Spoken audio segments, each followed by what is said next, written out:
Good morning, good evening, good afternoon. Welcome to day 9 of our No Complaining Challenge. And if you're actually following this challenge, I'm hoping that you guys are doing well. I hope you're noticing that complaining is such a subtle thing that we do. And if we don't take notice, it's easy to let complaining get out of hand and it become a habit.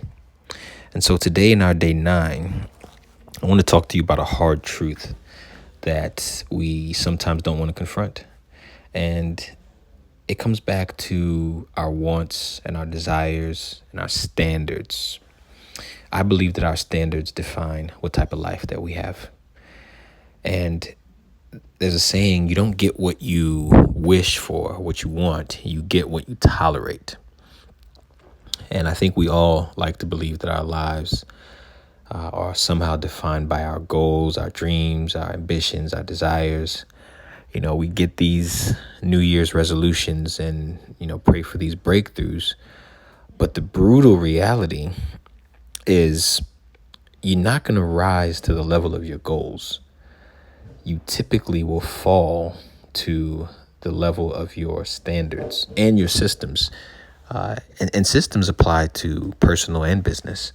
If you have a system of making the bed when you get up, that's a system. And your life is typically going to be a reflection of what you've allowed or what you've chosen to accept. And so how does this relate to our complaining challenge, you ask? Well, complaining it can be a smoke alarm for a standard that is broken. Let me repeat that. Complaining is like a signal. It's not the actual thing. And so I look at it like a smoke alarm. If the smoke alarm goes off, you're not going to be mad at the smoke alarm. You're not going to say, I have a faulty smoke alarm.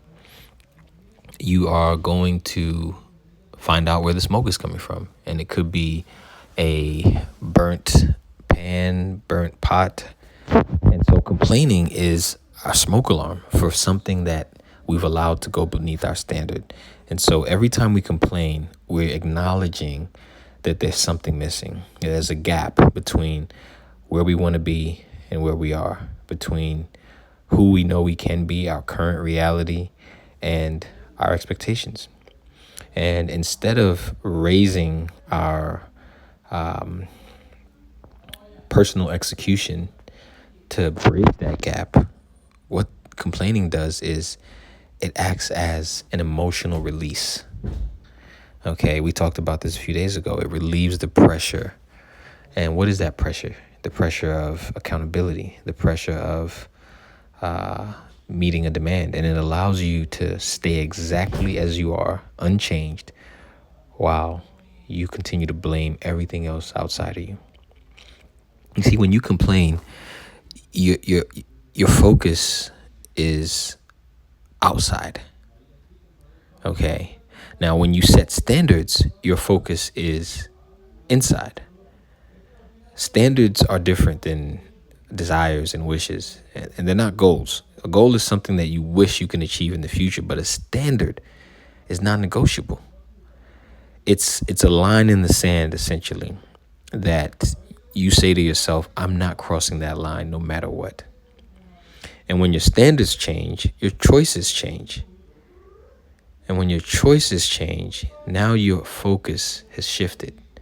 So you stop debating what you will tolerate because the decision has already been made. Now, maybe it might be easier if I gave you some examples. And so let's look at some common complaints that will shed light on our standards. Because I think if you want true transformation, we got to learn how to analyze ourselves. We don't have to wait for a shrink or a psychologist. So let's think about what we complain about the most. Because those things that we complain about the most, they're like architectural blueprints. They're blueprints of the standard that we are settling for. So here's some examples. You come home and you say to yourself, I'm so tired. I'm overwhelmed. I don't even have time to do this, to watch Netflix. I don't even have time to do my nails. I don't even have time to just relax and have peace of mind. And this complaint sounds like an innocent complaint. You worked hard, you had a long day, but the truth is there's a hidden standard. And one of those standards could be I don't have boundaries. I don't respect myself enough to know when to stop working. Oh, I got this deadline. Let me tell you something. I'm a deadline guru. I've seen them come, I've done them, and what I've learned is the work never stops. I can literally work from morning till night if I choose. But you have to set a standard and a boundary to know this is where I draw the line. I'm not working. Because, yeah, that complaint feels like a badge of honor, especially in the West where we say things like, man, I just worked 12 hours. I did a 15-hour shift and you get an applause. But you're actually revealing another standard of people pleasing. You complain about having no time, but you're admitting that your standard to say yes to other people's requests out of maybe guilt or fear or rejection, rather than saying yes to the stewardship of your own time, mental energy, space. Another example is when we complain about other people complaining. And I was just talking to somebody about this a day or so ago. If you are constantly surrounded by people who are dramatic, or negative, or draining, and one of the things you say might be, man, why are all these people around me? I'm just surrounded by these negative people. Or I seem to keep running across people who do this or do that. The standard there is you tolerate toxic relationships. And it could be for a number of reasons. It could be you're afraid of loneliness, rejection, conflict, whatever it is. Because we like to see ourselves as innocent victims. And these difficult people or these complainers are pretty much infringing on our space. But the truth is you teach people how to treat you.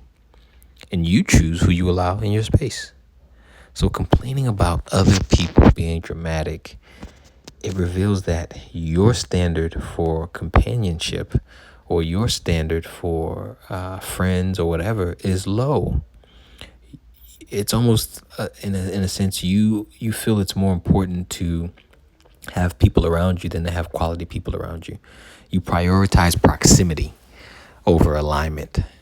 That's what it is. And you allow anybody to access your life without requiring some level of respect and this is going off the deep end, okay? I'm just telling you the depth that it can go to. And it might not be any of these things, but it does reveal a standard. Another complaint, and this one is deep. I can attest to this one, is when you complain about money. I'm so tired of being broke. I'm so tired of being stressed out about money. I can't get ahead. Everything I do, it doesn't work. Well, one hidden standard there could be, what are you accepting as your financial boundaries, so to say? You could be someone who you accept financial chaos over the discipline of budgeting. You accept instant gratification because you got to buy this shoe or got to buy this over delayed gratification. You accept the day-to-day paycheck to paycheck versus long-term thinking. And again, these are just examples because I do understand, your economic environment fluctuates. But remember, we are kingdom builders. We are thinking, living, being outside of the typical everyday train of thought. And so when you have these chronic complaints about your personal finances, sometimes it can be a cover-up for your lack of financial restraint, for your lack of wisdom in the finance area, or it could reveal, some short-term comfort, and again, I'm speaking from experience. I used to have overdrawn balances every month. I used to be the guy to borrow for rent and still complain at the end of the month. Another example is when we complain about our appearance. Oh, I'm tired of these spots on my back. I'm so sick of this skin. I don't like how my clothes fit. My health is so bad. And what is this standard revealing? Okay, it could be revealing that you are not taking care of your body, your crown, your temple.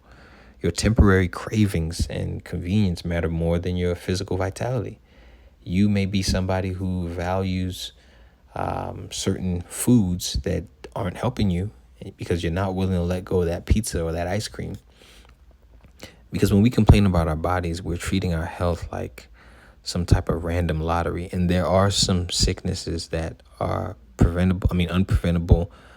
There are illnesses that, are beyond your control. I'm not speaking about those. I'm talking about things that you can control.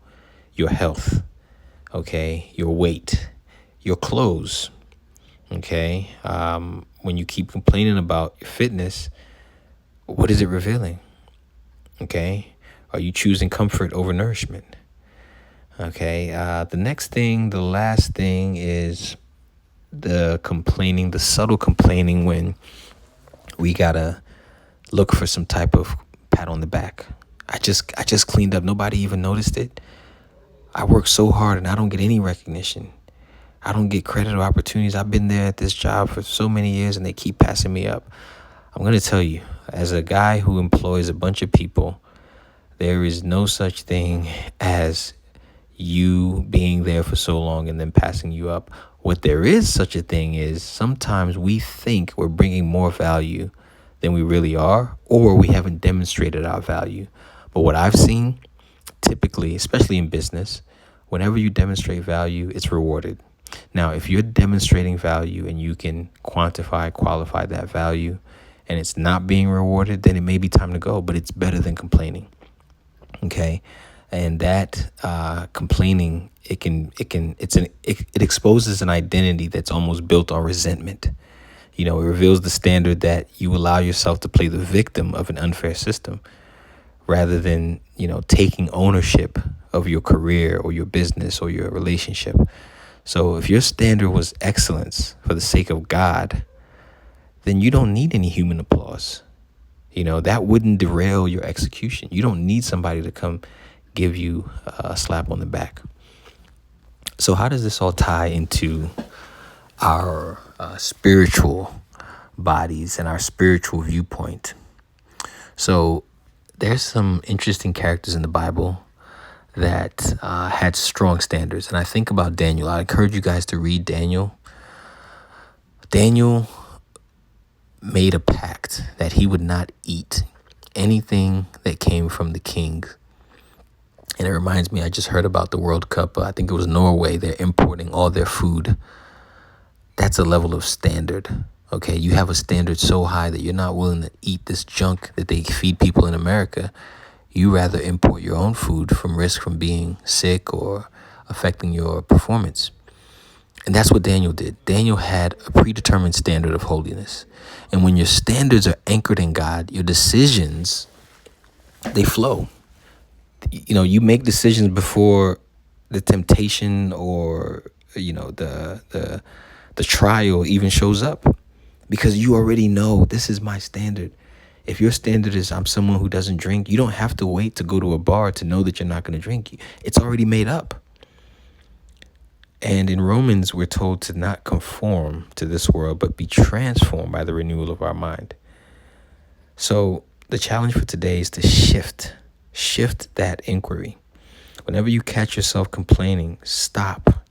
Don't ask, why is this happening? Or why is this person so difficult?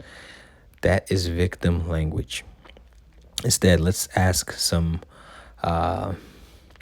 life-changing questions. Let's ask some legacy building, kingdom building, legacy altering questions. What standards is this complaint revealing? Right now, what standard is this complaint revealing about my life? And what choices would a person who fully owns their God-given identity make in this exact moment?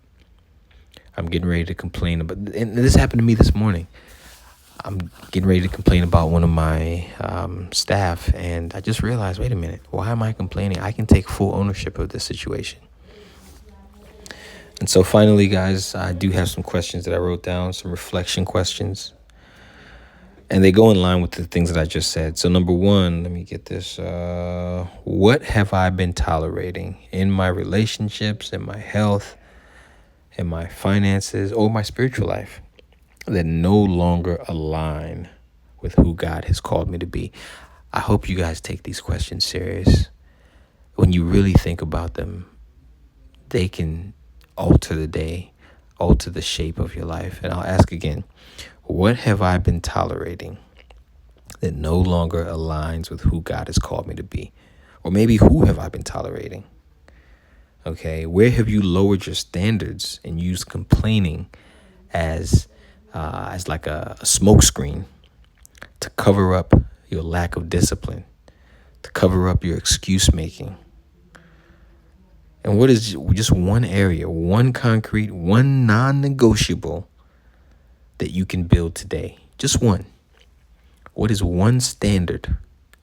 I'll repeat that one. Can you think about one thing, one standard, one non-negotiable, something that you draw the line and you won't cross for anybody, that you can either revisit or start today? For example, with me, I don't check my phone first thing in the morning. That's a standard. So if you call me before 7:30, unless it's an emergency, I will not be answering. Another standard is I don't participate in gossip. You come to me with something about somebody else that you don't plan on me telling them, that's a standard. So what are your standard? What's one standard that you're going to implement today? And I think this is important because if you truly believe that your body, your mind, that everything in you belongs to God and that you're created in that image, what standards naturally and automatically flow from that? So happy day 9, and I'll catch you guys later.